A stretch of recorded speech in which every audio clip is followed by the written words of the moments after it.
सो ये एग्जांपल है binomial theorem and complex number के ऊपर बेस्ड है एंड ऑफ कोर्स लेवल थोड़ा टफ है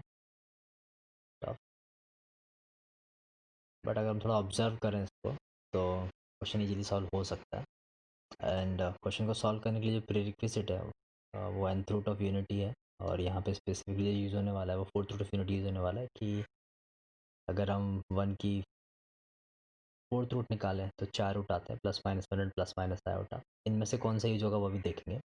और जो प्रीरिक्विजिट है बेसिक कि यूलर थ्योरम जो है कॉम्प्लेक्स नंबर्स के लिए उसका थोड़ा आइडिया होना चाहिए, रिप्रेजेंटेशन एटलीस्ट हमें पता होना चाहिए। सो अगर ये क्वेश्चन हमें सॉल्व करना है तो काफ़ी कॉम्प्लिकेटेड इक्वेशन लिख रखा है like NC0 and then minus NC2 2 plus root 3 square plus NC4 point 2 plus root 3 raise to 4 minus NC6 2 plus root 3 raise to 6। Fine. So जो चीज़ ऑब्जर्व करने के लिए वो ये कि एक तो हर एक टर्म में ऑल्टरनेट प्लस एंड माइनस है, ऑल्टरनेट प्लस माइनस, ठीक है।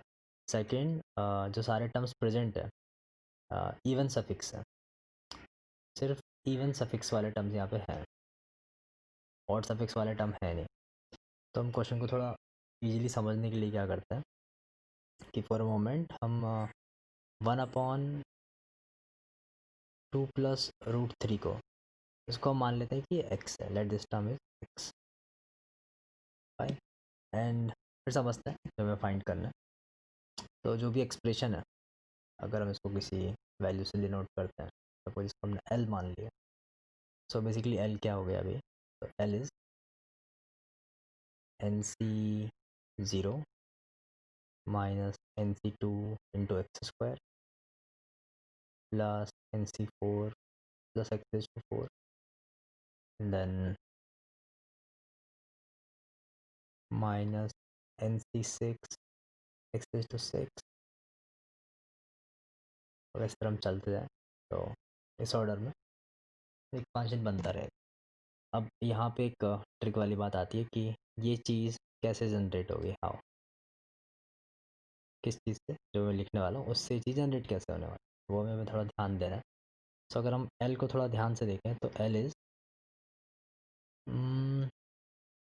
अगर हमने 1 plus iota raise to x इसका अगर कभी एक्सपांशन किया, 1 plus iota raise to x expansion किया, तो इसके अंदर जब जब आयोटा की इवन पावर्स होंगी तो आयोटा चला जाएगा, like iota square, iota raise to 4, iota raise to 6, ये सारे टर्म्स में या तो iota square, iota raise to 6 इन सब की वैल्यू -1 होगी और जो भी 4 की मल्टीपल उनकी वैल्यू +1 होगी, राइट। एंड जो आयोटा के ऑड पावर वाले टर्म्स होंगे उसमें आयोटा रहता है, बट यहाँ जो L है उसके अंदर आयोटा के ऑड पावर वाले टर्म्स है नहीं। तो मतलब जो L है वो directly 1 plus iota X to N का एक्सपांशन नहीं है, बल्कि इसका सिर्फ रियल पार्ट है। तो L is real part of 1 plus iota X to N. Fine. अब हम x पे आते हैं कि भाई x क्या था। तो जो हमारा x था वो था 1/2 प्लस रूट 3। तो मैं इसको लिख सकता हूँ 2 माइनस रूट 3। एंड अगर इसको हम ट्रिग्नोमेट्रिक टर्म्स में लिखना चाहें तो ये 10/15 डिग्री है। अगर मैं रेडियंस में लिखता हूँ तो 10 π/12 है। तो जो मुझे L अभी फाइंड करना है तो L is the real part of 1 plus iota 10 π/12 raise to n। Fine. And हम जो टेन थीटा उसको साइन अपन कॉस लिख सकते हैं। तो this is equal to real part of cos π/12 plus iota sine π/12 raise to n and this thing is divided by cos π/12 raise to n। तो almost question solve हो गया। And अब हमें लिखना है रियल पार्ट ऑफ, अब Euler's theorem यहाँ पे यूज होने वाले हैं। इस चीज़ को हम यूलर्स आइडेंटिटी बोलते हैं, यूज करके हम लिखने वाले हैं। तो हम इसको सिस थीटा के फॉर्म में लिख सकते हैं। तो इस like e raise to iota π/12 raise to n, and of course जो डिनोमिनेटर है वो तो आसान है ही, साइन कॉस 15 डिग्री का वैल्यू हमें मालूम है √3 + 1 upon 2√2 raise to n।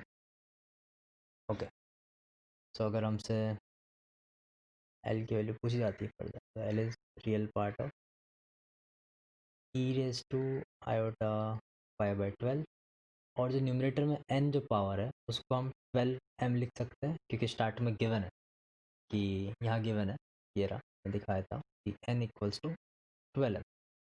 Okay, and m natural है तो हमने पुट किया, एंड इसको हम लिख सकते हैं √3 + 1 raise to n into √8 raise to n।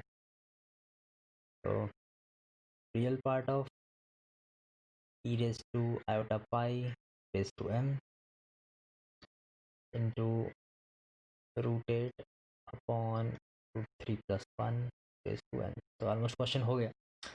Of course E raise to, अब देखो ये जो लास्ट में जो टर्म मल्टीप्लाई किया है ये तो पूरा रियल है, सिर्फ ई रेज टू आयोटा पाई में सोचना है, तो ई रेज टू आयोटा पाई भी रियल है। तो हो गया, तो हमें एल की वैल्यू मिल गई है। तो E raise to iota pi कितना हो जाएगा, cos pi, right, and cos pi -1 होता है, तो -1 raise to m √8 + √3 + 1 raise to n। Fine, तो यहाँ से हमें पता चल गया कि जो आई थिंक P8 है एंड Q3 है एंड P - Q जो है वो 5। फाइन, तो ये बहुत इंपॉर्टेंट स्टेप था ये वाला, ये हमें आना चाहिए कि यहाँ से यहाँ कैसे आए।